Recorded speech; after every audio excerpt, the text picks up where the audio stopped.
হিসেবে ভালোবাসা আমরা কেউ ভুলছি না, বলবো না। আমাদের বাচ্চাদের কান্না তাদের মুখ মোছাতে আবার মাস্টার সেলিম সাহেবকে চায়।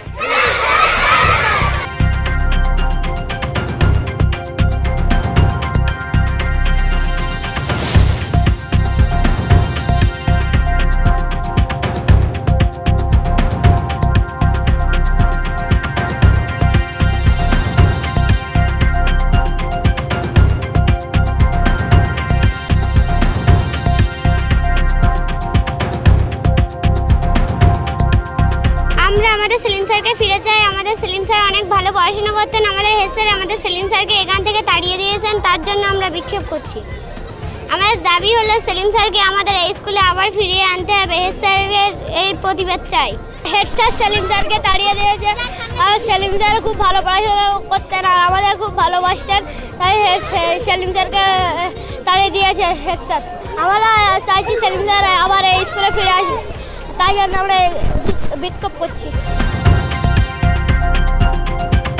স্যারকে আমরা অবশ্যই চাই। স্যার ছাড়া আমাদের বাচ্চারা কেউ স্কুলে আসবে না। সেলিম স্যার এখানে ছিল বলে বাচ্চাদের আগে উন্নতি হয়েছে, বাচ্চারা অনেক উন্নত, অনেক কিছু শিখেছে এবং সেলিম স্যারকেই আমরা চাই। আজকে কালকে বাড়ি গিয়ে আমার বাচ্চা কাঁদছে সেলিম স্যারের জন্য, যে আজকে স্যার কেন আমাদের স্কুলে আসবে না। মা বাবা যে বাচ্চাদের ভালোবাসে সেই ভালোবাসাটুকু স্যার দিচ্ছিলেন, যে বা যারা স্যারকে এই স্কুল থেকে তাড়িয়ে দিয়েছে তাকে আমরা বহিরাগত করতে চাই, তাকে আমরা শাস্তি দিতে চাই। এই আমাদের বক্তব্য এবং এটাই আমরা বলতে চাই। দেবক প্রাইমারি স্কুলে আমার সন্তান এখানে পড়াশোনা করে। আমার পাশের গ্রামে বাড়ি। আমাদের গ্রামে প্রাইমারি স্কুলে অত সুন্দর পড়াশোনার গাইডলাইন্স নেই। আমাদের টোটাল পিপা পঞ্চায়েতে যত প্রাইমারি স্কুল আছে, দেবক প্রাইমারি স্কুলের পড়াশোনার উন্নতমান অনেক সুন্দর। আর এই সেলিম স্যার, আমি অন্য ম্যাডামদের সঙ্গে কথা বলে দেখেছি, ওনাদের যে একটা পরিচালনা, হোয়াটসঅ্যাপে প্রশ্ন পাঠায়, বাইরের যে ইংলিশ মিডিয়ামে বই পড়ানো হয় সেই টাইপের বইও এখানে পড়ানো হয় গাইডলাইন্স দিয়ে। তার জন্য ওনাদের প্রেশার পড়ে হেড স্যারের পক্ষ থেকে, ম্যাডামরা বলেছে।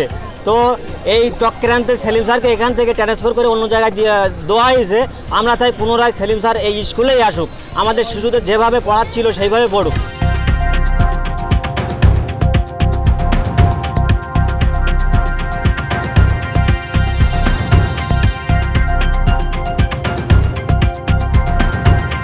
এখানে আমার কোনো চক্রান্ত নেই।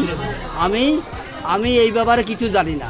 আমাকে এসআই ম্যাম বলেছিলেন যে আপনার স্কুল থেকে ওই পাশের স্কুলে টিচার নেই, তাই একজনকে তুলবো। তা আমাকে বলেছিলেন যে কাকে তুলবো। তা আমি বলছি ম্যাডাম আমি কিছু বলতে পারবো না, আপনার নিয়ম অনুযায়ী আপনি তুলুন।